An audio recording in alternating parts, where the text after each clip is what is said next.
Hi, everybody. This is Lowell, and was talking about my favorite musicians. And another one that I wanted to share with you today is uh, one of my favorite 20th century composers, Igor Stravinsky. And there's so much I could say about his influence in my musical development. Um, my first composition teacher uh, turned me on to this piece. He says, "Hey, you should listen to this." And it was Dumbarton Oaks, Stravinsky's chamber music piece for small ensemble, and it really impacted me. I thought, "Oh, this is such a cool piece," and he was basically incorporating some elements of jazz. Uh, but Igor Stravinsky did study with Nadia Boulanger, a person that I have also talked about in one of these videos. And actually, he was one of her favorite, not only students, but friend. She would spend a lot of time talking with him in Paris, and I think they had a mutual respect for each other. But what really inspired me about Stravinsky was his ability to maintain his own unique sound, his own unique DNA of who he was throughout his entire career, and yet he kept morphing from available styles that were given to him. For example, the Firebird Suite was just beautiful.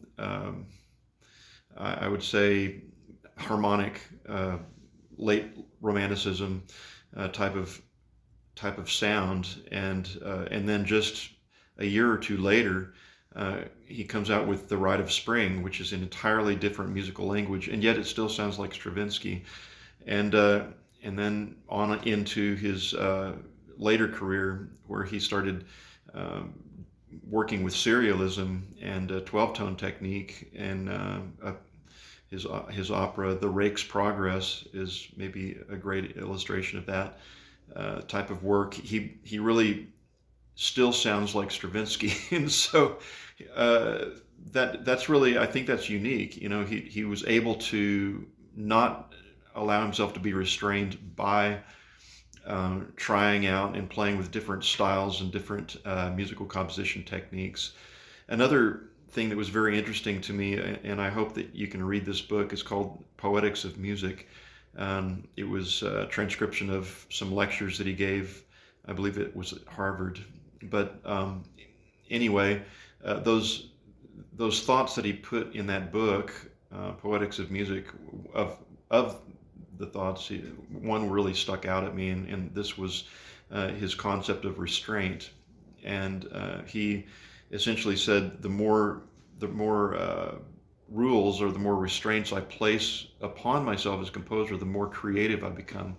And it sounds like it sounds contradictory, but the idea could, and this is me saying this, but if you were to take a whole 88 keys of a piano and challenge yourself to write a piece of music for that, it would be even more challenging and more creative for you to write a piece for just two notes of the piano. If writing a composition for just two notes versus 88 notes would cause your creativity to maximize.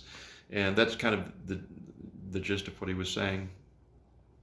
But Stravinsky was really a fantastic example of creativity and of innovation, and he really had a nice long career.